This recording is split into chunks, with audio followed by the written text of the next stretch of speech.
You're scrolling, drifting through the endless static of the algorithm, waiting for the signal to cut through the noise. Consider, if you will, that you just found the frequency.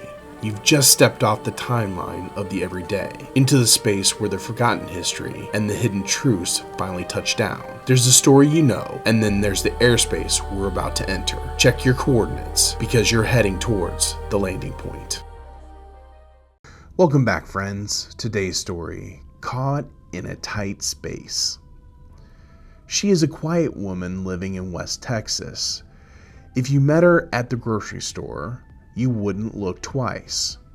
She's a devoted mother of two. She had spent time working as a special education aide, helping children in the local elementary school. She leads a wonderful, beautiful, ordinary life. But if you look closely, you might notice a faint scar on her forehead. And if you were to look down at her right foot, you'd see she's missing her little toe.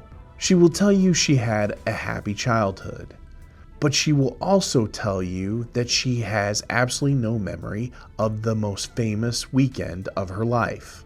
Let's take you back to a Wednesday, October 1987. It was a cool autumn morning in Midland, Texas. A young mother was visiting her sister-in-law. There were children playing in the backyard. Just a normal morning, until the mother stepped inside to answer a ringing telephone. She turned her back for just a moment. When she turned around, her 18-month toddler was gone. The child hadn't wandered off. She had fallen, straight down into an abandoned water well, a pipe scarcely 8 inches in diameter, 22 feet below the surface of the earth. You remember the panic, the desperate rescue workers, the heavy machinery tearing up the Texas soil, trying to drill a parallel shaft through the solid rock. For 58 agonizing hours, the entire world stopped. Satellite trucks jammed the small residential street. Global news networks broadcast around the clock. Millions of people from every walk of life and every corner of the globe sat glued to their television screens, praying together. And from the deep within the earth, rescue workers could hear the faint sound of the little girl singing Winnie the Pooh. When a paramedic finally pulled her from the narrow pipe, bruised, covered in dirt, but miraculously alive, the world cheered. A photograph of that rescue won a Pulitzer Prize. Strangers sent mountains of teddy bears and millions of dollars to establish a trust fund for her future. But what happened when the satellite trucks packed up?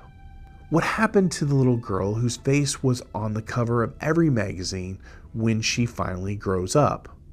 Well, she lost a good portion of the famous trust fund during the stock market crash of 2008. But she didn't complain. She simply said it was just money, and she was already rich in things that mattered: her family, her children, her quiet West Texas life.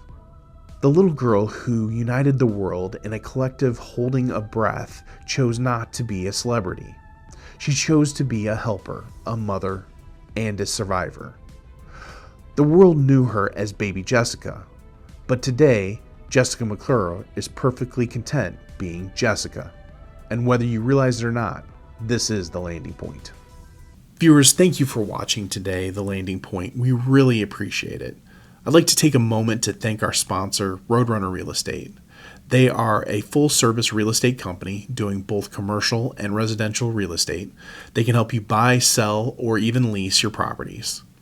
So if you're in the market looking for a real estate company, please go out and give them a call. They'll happily help you today. The next thing I'd like to talk about is our social media. Obviously, we have YouTube if you're watching that today. If you haven't done so already, please go out and subscribe. It is completely free to you. There's nothing that you'll be charged or your membership fees, but it does help us out so we can get our latest episodes to you quickly, and you can find out what's going on with YouTube. Our other place that we do a lot of our social media is on our Facebook page, The Landing Point. So please go out and like and subscribe, or follow those, I guess I would say, so you get the latest updates. If you're a person that likes to listen to stories as you're out on the drive, we have our podcast. You can find The Landing Point out there, and it can be on most services. So once again, thank you for watching The Landing Point, and we look forward to see you on our next story.